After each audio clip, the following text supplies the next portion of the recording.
ladies and gentlemen, TwinklePhoenix here, and welcome. As you can see, today is a bit more different.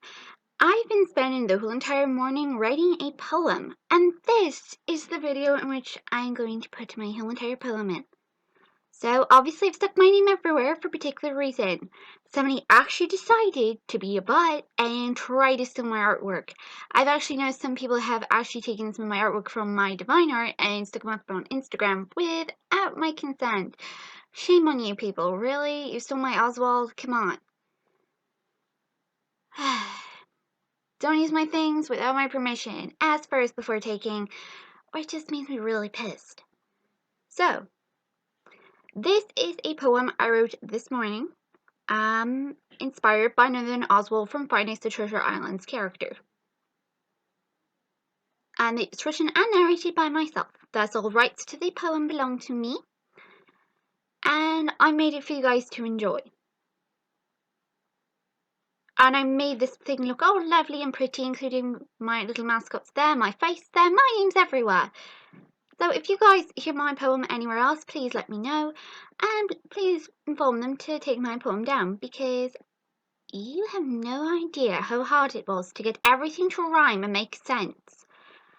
I don't know if there have been any other FNATI The Treasure Island poems, but this is my one. It's called The Memories Remain, inspired by Oswald. Enjoy!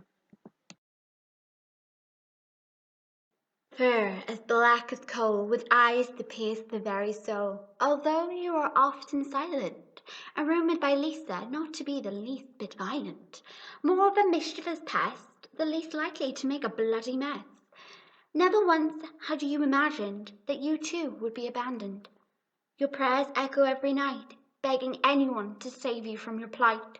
Your home once filled with laughter, who could have seen what was to soon come after? Happy you were with Walt Disney, but then that dreadful day came that brought so much misery.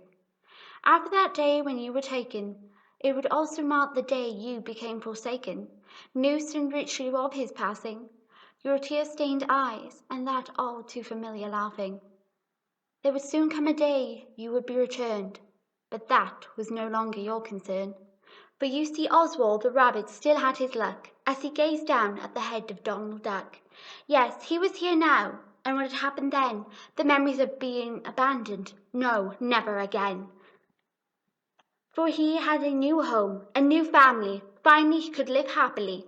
True, the memories of the past still remain, along with the feelings of disdain. The people he had once trusted, now he was the only left with feelings of being disgusted. For once the island closed, the people's true feelings were exposed. One by one they came with one intent. With one goal, it seemed to Oswald, was torment. For he and the others had to watch as their home was being destroyed. Some by the hands of those who were once employed.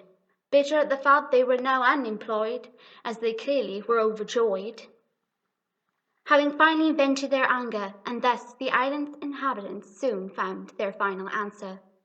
Coming back to reality, Oswald tried his best to forget the memories of their brutality, for it wasn't just the island they harmed that day, for some of the other suits became their prey.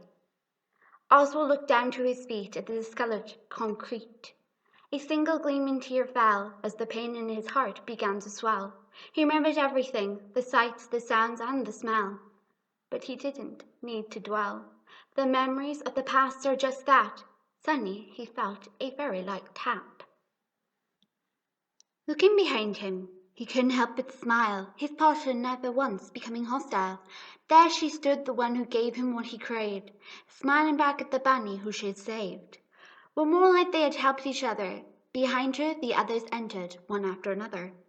Here before Oswald they all stood, weird the forgotten, the abandoned, and the misunderstood. For Oswald who would suffer through the years, for once he had no fears. For finally he and the others had what they craved. Thankful for that day she came, they were finally saved. Then the SSA came with promises of their wishes finally coming true. The moment had finally arrived to start anew. Oswald looked at her outstretched hand. After all they had done, after everything had been planned, it had led up to this very moment and the choice he would make, keeping in mind they also had that poor little intern Jake. the sacrificial lamb who had no way to escape. And that was my poem, keeping in mind I had to improvise because it was very hard to find everything to rhyme that made sense. So I had to put a little improvisation in there about the SSA because I couldn't find any word to rhyme with a couple of things I planned to originally put in. So remember, this is a work of fiction, thus it may or may not have anything to do with the real story. Who knows? It's just a poem inspired from Oswald's point of view. And I'm so starting to hear people talking, that kind of ruins my video. But I spent hours on doing this, so I wonder, did you guys enjoy my poem? I will try to get more videos up today. I do not know if there's going to be a charity live stream, but tell me what you think. Do you guys enjoy a poem for once? It's a bit different. It's something I don't normally see on YouTube. So yeah, bye bye. See you in the next video.